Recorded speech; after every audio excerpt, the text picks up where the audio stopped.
As discussed in a previous video, the 4 main components that you want to focus on to develop better running form include running tall, or holding a good posture, ensuring your center of balance is forward so that you're actually creating natural momentum in the run, making sure that your foot strike is fast so that you can keep good foot speed throughout the running form, and really ensuring that you have stable hips so that you're not sinking into the ground.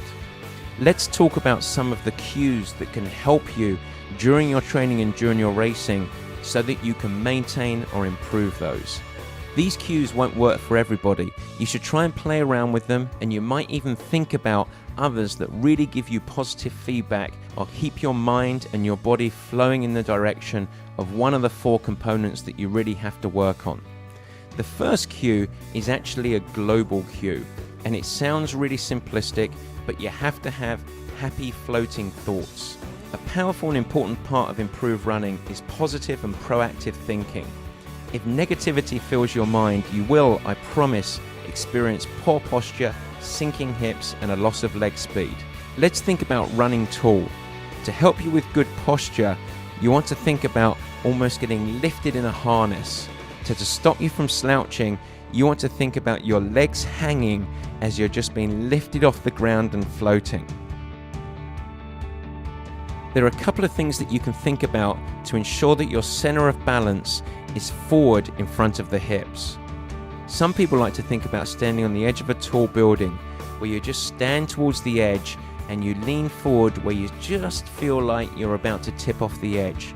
That's the point where your center of balance is forward. You don't want your toes to be loaded, but you're just standing on the edge of a tall building. Another way to create this same feeling is almost to think about like you're running, when your chest has got a harness on and you're dragging a tire behind you. Now as you start to run, maintain that posture and release the tire, and you'll feel the acceleration as your center of balance is forward and you accelerate as you're unweighted. That's a good cue to think about. To work on your foot strike, there are a few things that you can do.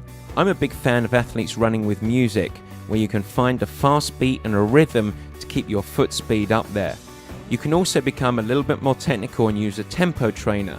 But what do you do if you're not using a tempo trainer that's beeping in your ear or your music? One of the things is to continually count to 100 as close to a minute as you can. Making sure that you're keeping your foot speed up there and trying to count to 100 will really help you maintain that rhythm and give you feedback as to how you're doing. To try and develop stable hips or prevent sinking into the ground, as you're running, I want you to first think about quicksand and every footstep just sinking into the sand. It feels pretty heavy, doesn't it? Now I want you to put a concrete surface under you, nice and stable, and make sure that we're not going to sink into that sand anymore. You've got a platform to run on and you're going to use it. Our goal is to move hips over hand and make sure that we're accelerating forward with every foot strike.